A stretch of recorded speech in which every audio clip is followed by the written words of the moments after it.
I'm a teacher at a school. I don't think that the children are actually human. Part 1. Mr. Vermeil? Katie called, raising her hand. I think I saw a man with a gun outside. There is no combination of words more perfectly calibrated to turn a teacher's blood to ice. The horror only settled deeper in my chest when I watched my kids go crowding around the windows, chattering excitedly amongst themselves like a shooting star was going by. I don't see him. Where is he?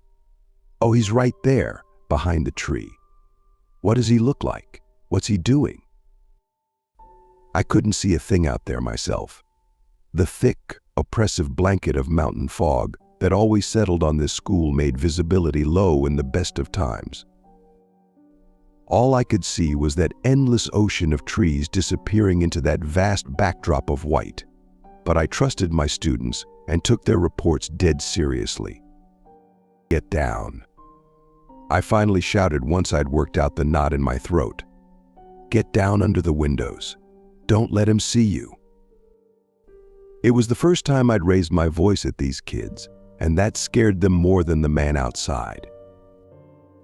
The room was a cacophony of squeaking chairs and shoved desks as they rushed to huddle under the windows.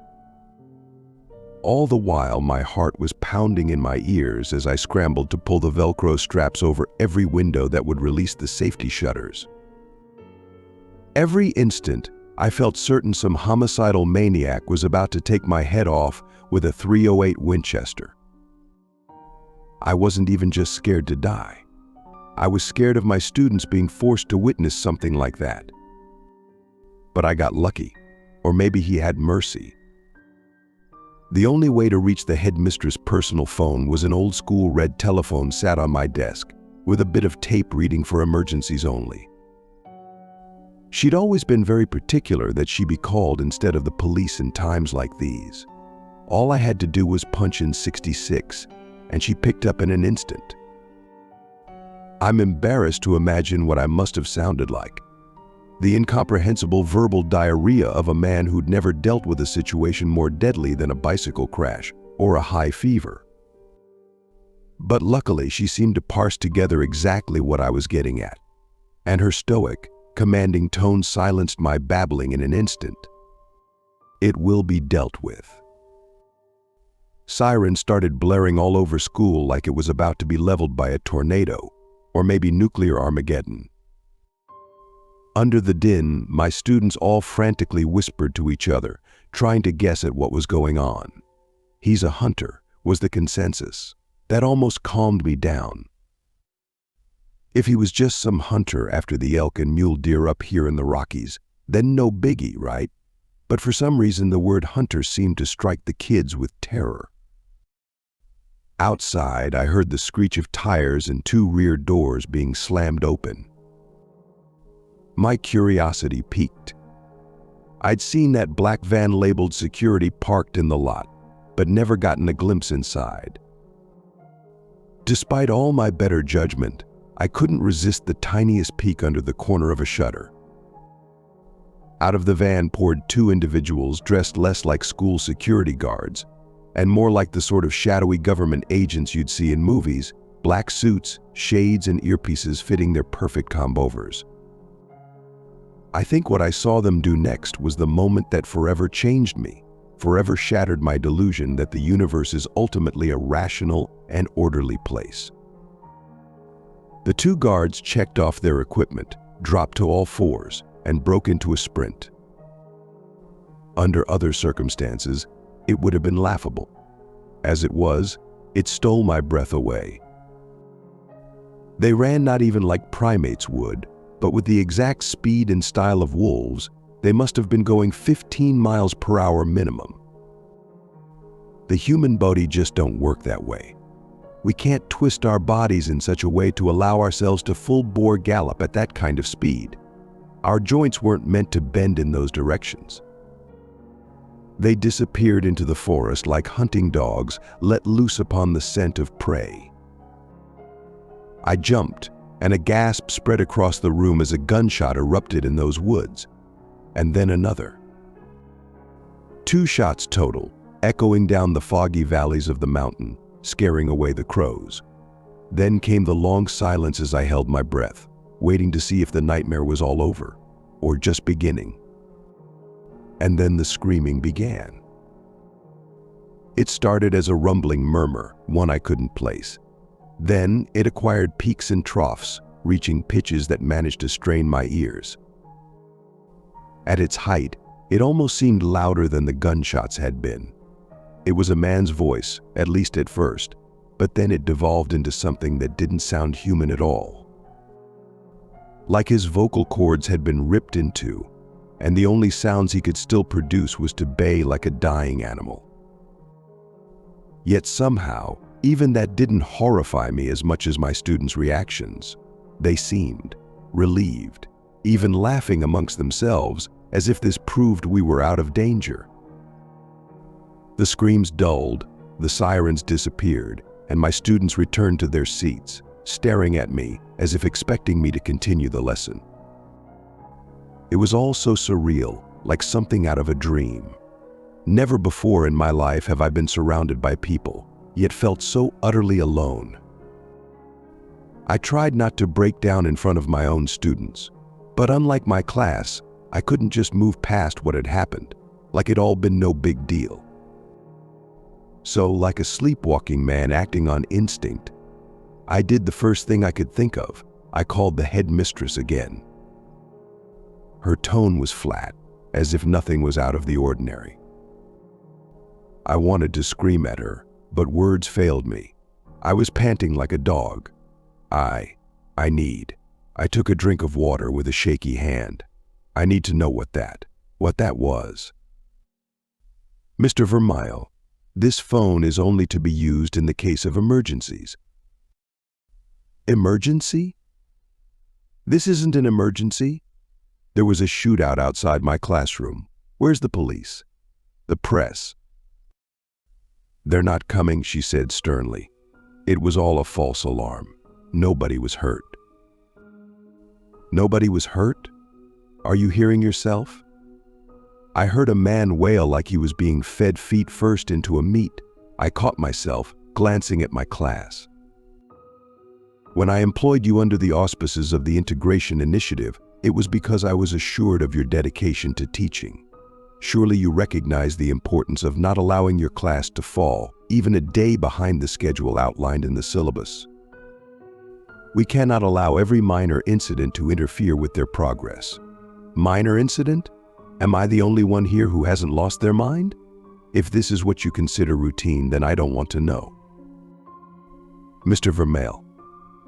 She spoke in that tone that always silenced me, as if she commanded my very mind. In the silence, she let out a long sigh. When her voice returned, I couldn't tell if she was leveling with me or humoring me. Tell you what, I can tell you've had a stressful day. Why don't you take the rest of it off? I can have a substitute fill in while you get some rest. Okay.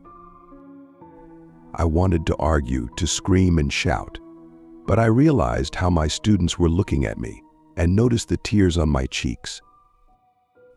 Needless to say, I did end up taking the day off.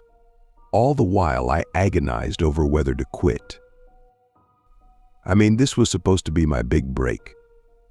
My first real teaching job since the incident a few years back. No more tutoring, no more subbing. Getting to head my very own class and create my own lesson plans. I spent the night on the couch watching the news like a hawk. It was all still small-town nonsense, a cat stuck in a tree, a charming local bake sale. Not a word about whatever had happened in that school on the mountainside. The headmistress' gaslighting was starting to work on me.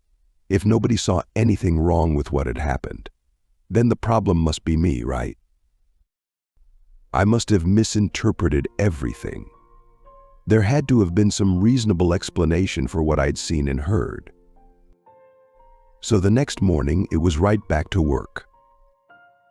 The thing is, I've never gotten a good explanation for what the Integration Initiative was.